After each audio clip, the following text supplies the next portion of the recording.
giliran saya. Efesus 5 ayat 25. Ini pertanyaan suami dulu ya. Boleh ya, suami dulu. Istri yang baca ayatnya. Istri yang baca ayatnya. Tapi tidak dengan tekanan. Bacakan dengan lembut. Efesus 5 ayat 25. Suami, istri-istri. 1, 2, 3. Sambil mulai suaminya. Tapi tidak dengan tekanan. Ulang. 1, 2, 3.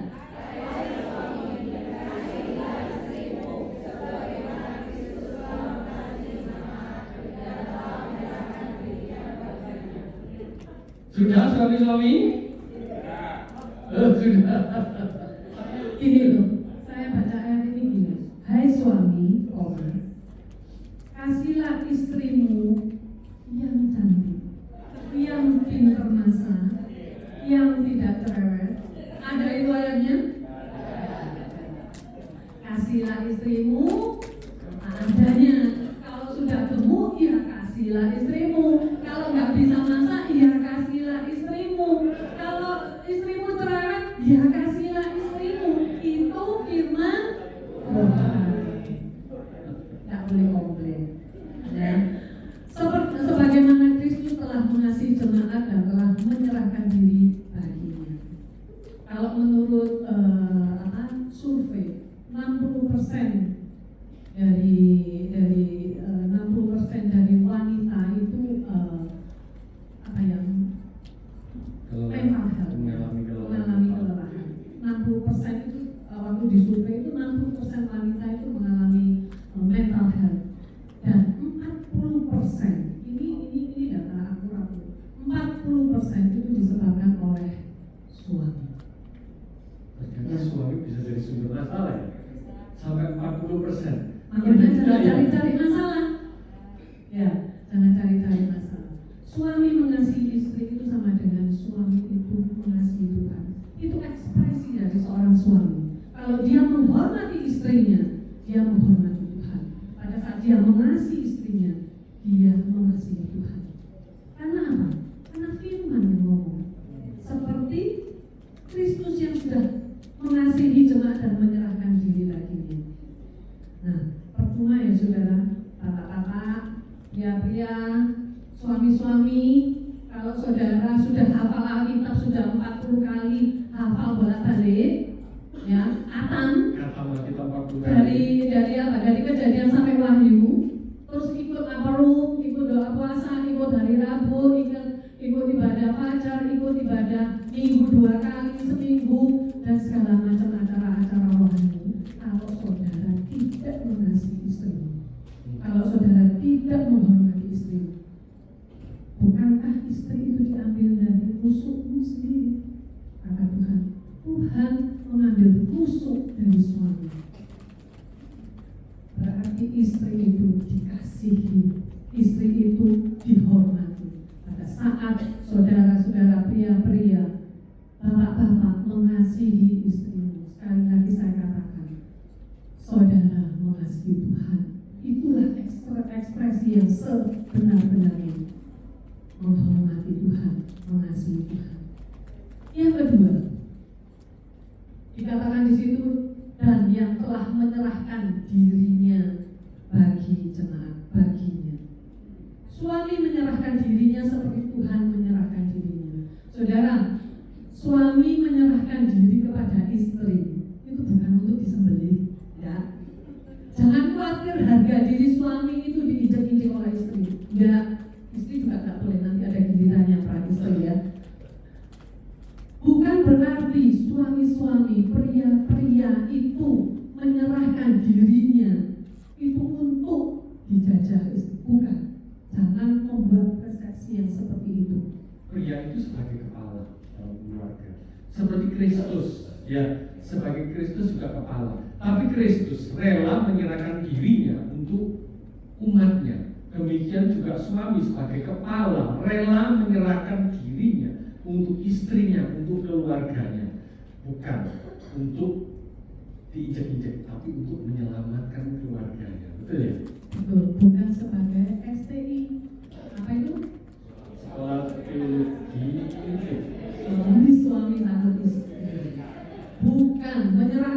sepenuhnya berarti saudara menyerahkan diri untuk belajar melayani dengan sepenuhnya, belajar melayani istri untuk mendengarkan apa yang dia katakan, belajar menyerahkan diri untuk mendengarkan anak-anak saudara yang mengeluh apa saja yang mereka keluhkan. Menyerahkan diri berarti tidak arogan cuma karena saudara sebagai kepala keluarga, bukan. Menyerahkan diri itu berani mengorbankan diri untuk mendengarkan istri, keluhan istri, mendengarkan apa sih sebenarnya yang terjadi dalam keluargamu. Seringkali itu pria itu gini ya, yang saya alami ya, karena saya ngalami. Kalau diajak ngomong istri saya, kalau pas saya lagi, sekarang nggak ada koran ya, kalau dulu koran, sambil lihat koran, sambil diajak ngomong, jadi dia ngomong apa, mungkin hanya 25%. Lah, kalau dia ngomong hanya menerangkan nggak apa, tapi kalau dia tanya, ini yang saya susah. Karena saya nggak ngejar, kalau saya sambil lihat orang. Begitu dia tanya, jadi loh, kok nggak dijawab? Tadi itu apa jawabnya? Misalnya saya gitu, saya bingung karena saya nggak ngejar. Suami itu sering kali gitu dah. Iya, makanya kalau kita mau menyerahkan diri untuk istri, dengarkan apa yang menjadi keluhannya, perhatikan. Kalau perlu, kalau lagi HP-an ditaruh. Kita itu sekarang kalau bukan orang kan HP-an. Istri ngomong kita sambil HP. Oh sibuk apa yang dia HP-nya? Kita baca Alkitab, kita baca apa drama yang satu pendek itu, yang drama singkat itu, atau apa itu ya? Itu luar biasa, itu bagus sekali itu ya. Untuk saya bertobat, saya tidak lihat itu lagi. Saudara, pria itu dalam bahasa Ibrani itu diartikan ya. Dalam bahasa Ibrani itu berasal dari kata kerale, KEPHALE. Ya. Kayaknya tidak yakin. Kepala apa kepale? Atau kepala itu apa? Bukan anu ya, bukan maksudnya kalau ngilokno orang itu ya, guyonan itu ya, bukan seperti itu. Tapi ini bahasa Ibrani dari arti pria itu seperti itu. Jadi Efesus 5 ayat 23 itu dalam kata suami itu katanya dikatakan kepale. Kepale ada tulisannya. Mungkin Pak Petrus yang bisa tulisnya. KE terus apa ya? Sebelumnya. Oh, tapi tidak ada tulisannya mana? Ada ya? Oh, ada ya. Nah itu. Nah seperti itu ya. Itu ada artinya sendiri-sendiri. Yang pertama itu artinya sumber. Pria, suami itu yang pertama itu artinya sumber. Di Kejadian 2 ayat 22 saya bacakan. Dan dari rusuk yang diambil Tuhan Allah dari manusia, yang bahasa Ibrani-nya tadi dikatakan ISH, itu dibangunnyalah seorang perempuan Isah, lalu dibawanya kepada manusia itu. Artinya pria itu sebagai sumber bagi wanita. Sumber apa? Sumber jasmani dan sumber rohani. Sumber jasmaninya apa? Ya, pria itu berkewajiban memenuhi kebutuhan istrinya. Kalau misalnya suami itu belum ada kerjaan, gimana tuh? Istri nanti ada istri sendiri ya. Istri itu harus menopang suaminya. Tapi bukan berarti suaminya malas dan tidak berusaha. Kecuali kondisi tertentu. Tapi secara umum, gitu ya. Suami adalah sebagai sumber bagi keluarganya, sumber materi, sumber rohani, ya. Sumber untuk menjadi punya anak juga dari sumbernya itu suami. Kecuali tadi saya katakan, kecuali ada hal tertentu itu tidak dipaksakan untuk seperti suami harus memenuhi kebutuhan rumah tangga, tidak. Tapi ada secara umum itu suami harus memenuhi kebutuhan jasmani dari keluarganya. Kebutuhan rohaninya apa? Didik anak-anak untuk semakin mengenal kepada Allah. Sumbernya ini dari mana? Dari Tuhan. Sumbernya engkau bisa melakukan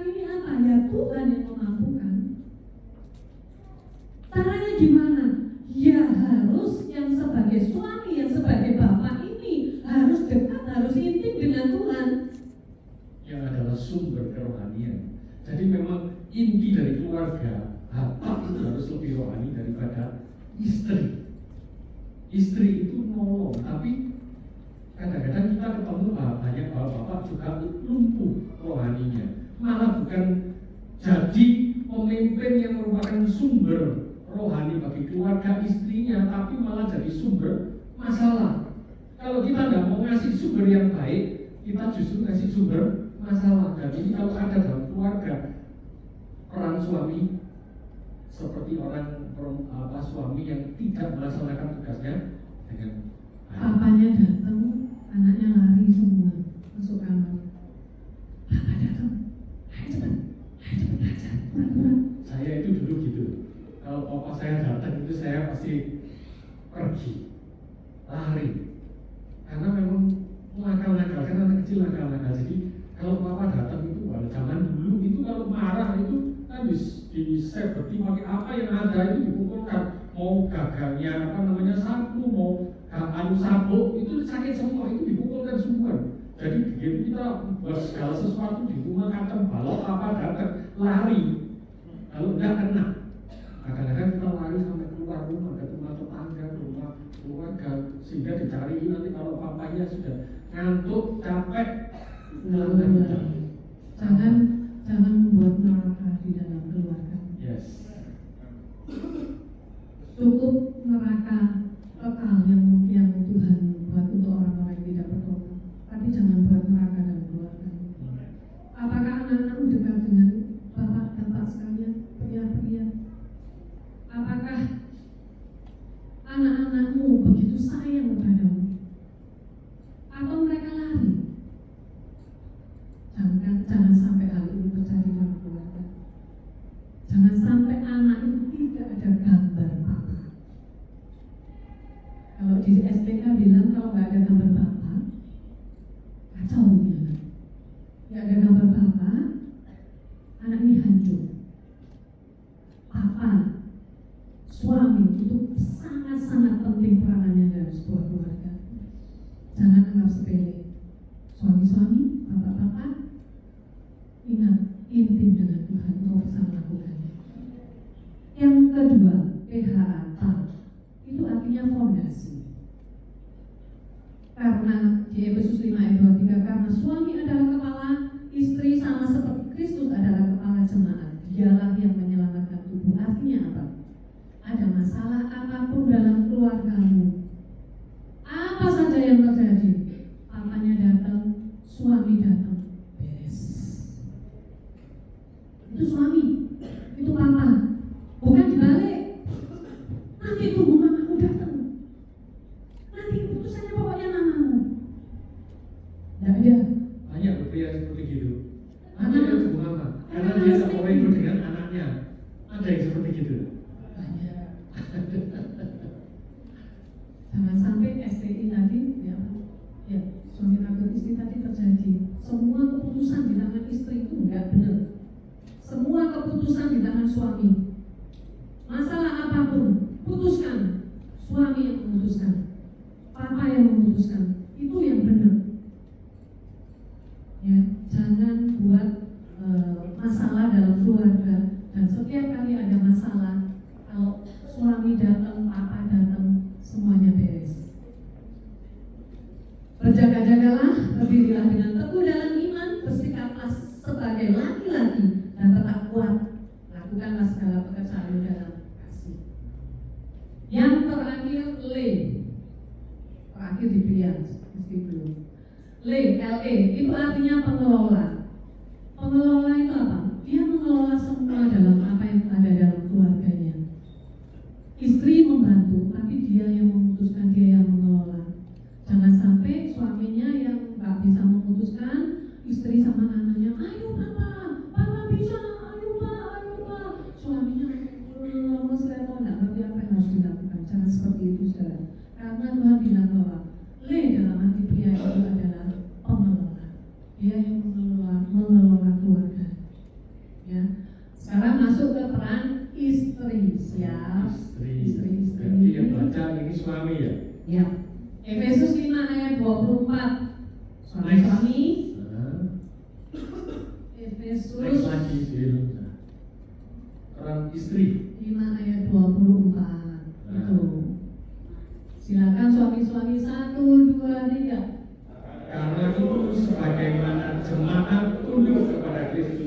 Demikian juga istri kepada suami dalam segala sesuatu. Tunduk kepada suami dalam kalau kaya. Tunduk kalau sehat. Tunduk kalau diajak pergi jalan-jalan terus. Di firman Tuhan tidak dikatakan seperti itu. Dalam segala sesuatu, bagaimanapun kondisi suamimu, apapun yang dialami suamimu, engkau tetap harus tunduk kepadanya. Seperti Kristus mengajarkan kepada kita. Karena jemaat itu tunduk kepada Kristus, demikian juga istri kepada suami dalam segala sesuatu. Mau sakit, mau nggak bisa kerja, mau apapun, ya disengaja nggak bisa kerjanya ya, bukan disengaja ya, tetap tunduk. Keputusannya salah ya wes biarno. Kalau salah, boleh istri itu boleh memberikan saran, istri boleh memberikan usul, tapi tidak berhak memutuskan. Kalaupun keputusan itu salah, ya biar dirasakan. Itu memang kesalahan itu memang dibuat supaya dia bertobat. Perempuan itu memang luar biasa.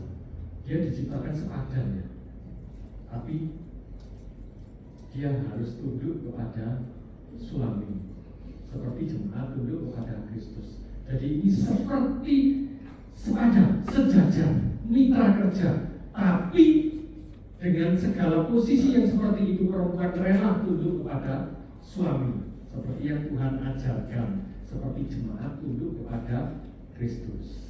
Ada sebuah quote ya, bagus sekali, saya suka ini. Setiap kali kamu malas beribadah, Ini untuk wanita. Untuk wanita ya. Setiap kali kamu malas beribadah, ingatlah bahwa kamu adalah seorang istri dan ibu yang doa-doanya sangat berpengaruh bagi kehidupan suami dan anak-anak. Saya ingat dulu waktu masih anak-anak masih kecil dan sampai sekarang juga saya lakukan, tapi anak-anak sudah pindah semua, jadi saya nggak bisa lakukan itu lagi. Setiap kali anak saya sekolah, saya mulai keliling bagi anak saya, kamar anak saya doakan, saya panggil namanya lengkap, Felicia Regina Prayoko, engkau akan menjadi satu persatu. Marsha Regina Prayoko, Keisha Regina Prayoko, semua saya sebut satu persatu, saya masuk ke setiap kamarnya. Saya doakan suami saya. Karena saya tahu, begitu keluar rumah, itu sudah bukan jangkauan saya, sudah bukan otoritas saya. Urusannya sama Tuhan. Apapun yang terjadi di luar, kita nggak tahu loh, para istri, anak-anak dan suami kita. Tugas istri doakan, bukan menanduk, tapi tunduk, support suami dan keluarga. Yang kedua, dari Amsal 12 ayat 4a. Ini juga rasanya sama, di Amsal 31 ayat 10 juga sama. Istri yang cakap adalah mahkota suaminya. Itu di Amsal 12 ayat 4a. Di Amsal 31 ayat 10, istri yang cakap, siapakah mendapatkannya? Ia lebih berharga daripada permata. Cakap itu ya apa? Cakap itu bukan berarti harus pinter, IQ-nya luar biasa, enggak. Cakap itu berarti saudara, istri-istri, ibu-ibu, para wanita, cakap itu dia bisa mengatur segala sesuatu itu dengan baik.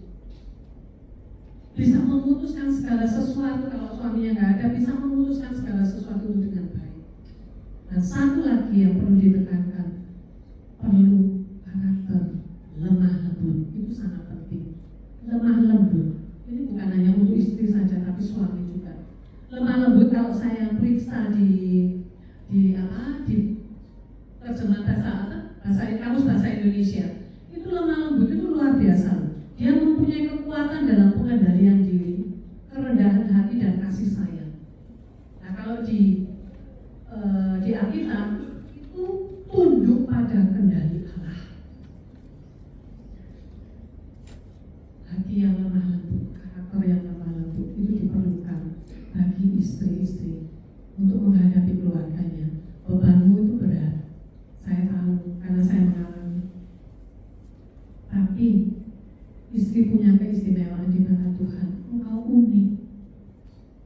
biasa. Engkau kuat. Karena Engkau berharga di mata Tuhan. Amin, saudara. Puji nama Tuhan. Kita akan masuk dalam sebuah kesimpulan. Keluarga adalah inisiatif Allah. Keluarga adalah lembaga yang didirikan oleh Tuhan Gusti di muka bumi. Kita semua dilahirkan dari keluarga dan akan mengakhiri hidup kita bersama dengan keluarga. Oleh karena itu, kenakanlah selalu kasih itu dalam hidupmu yang bisa mengikat, mempersatukan segala sesuatu yang rentan dan tidak sempurna dalam keluarga kita. Suami mengasihi dan menyerahkan diri untuk istri seperti Kristus menyerahkan diri untuk jemaat. Istri tunduk kepada suami seperti jemaat tunduk kepada Kristus. Nilai seorang istri bukan terletak pada penampilan, tapi adalah karakter dan hikmat dan pengabdian kepada Tuhan. Amin. Mungkin saya akan tambahkan satu lagi. Saya selalu katakan ini kalau ada pasangan yang BBM gitu ya. Saya katakan begini, engkau suami, engkau pria, engkau membawa warna sendiri. Warnamu apa? Biru. Engkau istri, engkau wanita, engkau membawa warna sendiri. Warnamu apa? Merah misalnya.